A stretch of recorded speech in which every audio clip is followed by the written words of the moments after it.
Hi everyone! Today I'll be presenting Common Core article number 10. It's called Making the Shifts by Sandra Alberti.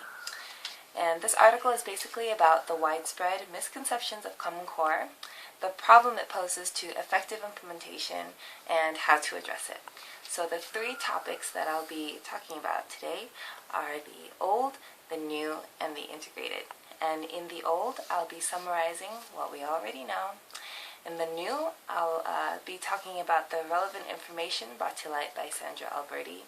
And in the integrated, I'm going to try and analyze the changes according to what we've been learning in Posner and UBD. So, on to the old. In this article, we already know that ELA changes will include increased emphasis in nonfiction, text complexity, and evidence-based reading and writing. For math, we already know that there will be a greater focus on fewer topics, greater coherence across grade levels, and equal importance placed on deep understanding, skill fluency, and application. So all of this information that we already know makes up the 6 headings for the entire article. And at first glance, it may look like this article doesn't have anything new to offer us, but Sandra Alberti does offer some relevant information. So, on to that. For English language arts, she states that some teachers are alarmed with a significant increase in nonfiction, but the author points out that less than 10% of English language arts includes nonfiction in the current course load. She also states that the most popular forms of K through 12 writing only draws from student experience and opinion, and that there's a deficiency in teaching students how to support their claims with facts and evidence. She also adds that in order to handle the new increase in text complexity, teachers have to focus on building academic vocabulary, and that's going to be done through practice, support, and close reading for the students. For math, she addresses the change of greater coherence from grade to grade by applying and extending skill sets so that they can support and strengthen each other's focus. And she provides a couple of good examples in the article. She also redefines the word rigorous that we hear so often in standards-based form.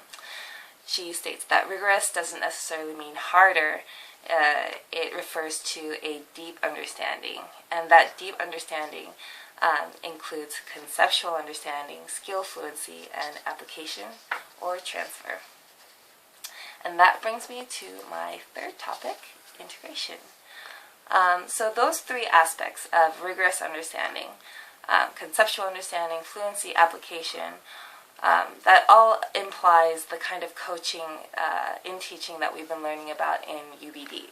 So we're going to go from back and forth from the whole to the parts back to the whole again.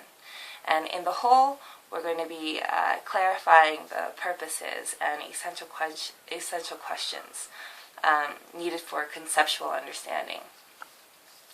We'll also need to focus on the discrete parts, where we'll be building fluency and particular skill sets so that we can bring students back to the whole again, where we will require them to transfer their understanding to authentic performance tasks.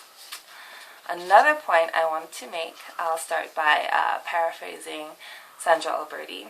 She says that the shifts represent a rare occasion when we talk about what we can stop doing instead of adding one more thing to do. And I want to talk about another shift I see in the Common Core. We've been learning in Posner that since World War II, our educational approach has been pretty conservative and traditional, and No Child Left Behind aggravated to be more behavioralist. But the Common Core changes, such as the nonfiction, evidence-based reasoning, real-world problem-solving, and application, all of that reflects a shift from the traditional approach to a more pragmatic approach in education. And then I'll close with my reflection.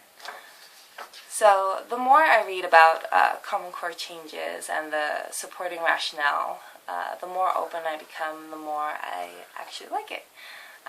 Because it seems that we'll be experiencing a few benefits. And one of that, I think, will be more openness between departments and subject matter, as they'll all be tied to developing literacy skills.